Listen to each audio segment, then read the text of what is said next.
I was gone for a while, I hurt myself, but now I'm back. Watch the video, I'll explain.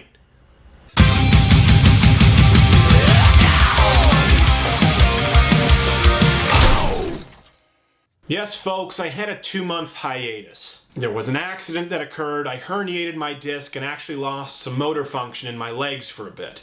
I was on a lot of drugs and have since been rehabbing. Not rehab for the drugs, but rehab for the back. Eventually, I will be making a video about my rehab and specifically how it relates to the American healthcare system. But for right now, if you want to follow my rehab step by step, be sure to follow me at twitter.com/scrowder. But now that I'm back and no longer soiling myself, I will be back to doing videos regularly. Last week I emceed CPAC, the country's largest political action conference. It was a lot of fun, always is, and special thanks to Lisa DePasquale for really helping put this on and always making sure things run smoothly. Now, there was some controversy surrounding CPAC this year because of Go Proud, a gay organization that was one of the co-sponsors. Here's how I feel about that. Myself, personally, I am pro-traditional marriage. I agree with the president on this, but whether you... Jiu-jitsu'd that one. But I do want to say, listen, whether you agree with the politics of these particular groups or not, I think it's a great thing to allow people of different stripes, colors, and shapes to be included. We're not the party who tells you that you have to agree with us 100% and follow lockstep, otherwise you don't get to sit at the cool kids' table. Let's leave that to the Democrats, folks. That being said, gayness is still funny. And that's okay. It doesn't mean we hate anybody. Listen, let me tell you, to a straight man, why gayness is funny, okay? Because to a straight man, in his mind, nowhere in the natural realm of his reality does it occur to be attracted to another man. It's absurd, so it's funny. It would be the same thing if a duck walked in right now wearing pajamas. We'd be like, oh my God, there's a duck in pajamas. What are you doing at CPAC, duck in pajamas? I would have never imagined that. It's the same thing when there's a dude like, hello, you look delicious. And, oh, don't boo. The gays won't beat you up. I also love how the mainstream media doesn't know what to do with conservative gay people. Does not compute. They're like, oh, you conservatives hate gays. Well, I'm gay. Oh. Awkward turtles. So you know what to do? They're just like, well, how gay are you? I don't know, I'm pretty, I'm Anderson Cooper gay.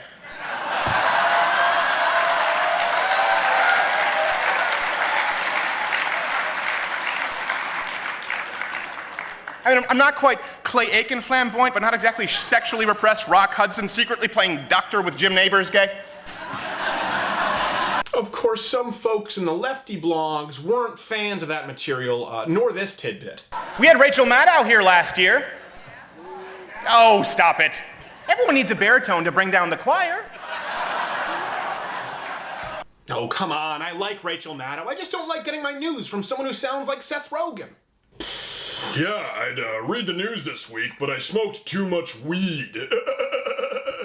While CPAC was fun, it's important for conservatives to understand that we need to get these messages out into the real world. See, conservatives tend to be far more engaged and educated in the realm of politics. It's their passion, it's their hobby, and so you realize that the politicians sort of become the quasi-celebrities of the conservative movement. The realization was glaringly apparent when I ushered Haley Barbour off stage and people were immediately reaching out for his hand as though he was Jesus. I think I saw some power leaving his robe. Conservatives, listen, most Americans couldn't even tell you who Mitt Romney is, let alone a lot of these minor players. Wish they did, but they don't. Most of them, not even all of them, show up to vote every 4 years and that's it. But in between those 4 years, they are all watching movies, all watching television, and all listening to music. And that's why I say that the American culture has vastly more influence than American politics. So especially to young conservatives, stop trying to play junior senator and act your age. Enough with the policy wonky lameness. Bring some entertainment to your school or community. A comedy show, a rock show, throw a party, stage a controversial and immature protest to get some attention. No one else on your campus wants to see another stiff, dry, most likely balding old white guy discuss policy. Sure, they have important stuff to say, but you won't change any hearts or minds that way. So please ditch the three-piece suits, the bow ties, words like humorous, and don't be afraid to go shake things up. And for goodness sake, do some push-ups. Listen, the conservative message is always right, but our packaging often sucks. Do you agree with me? Disagree? Let me know below. Look at that. That's teacher arm fat. That's what happens when you herniate a disc. And finally, there were some incredible guests at CPAC this year, many of whom you wouldn't expect. Please welcome a special guest, Mr. Keith Olbermann.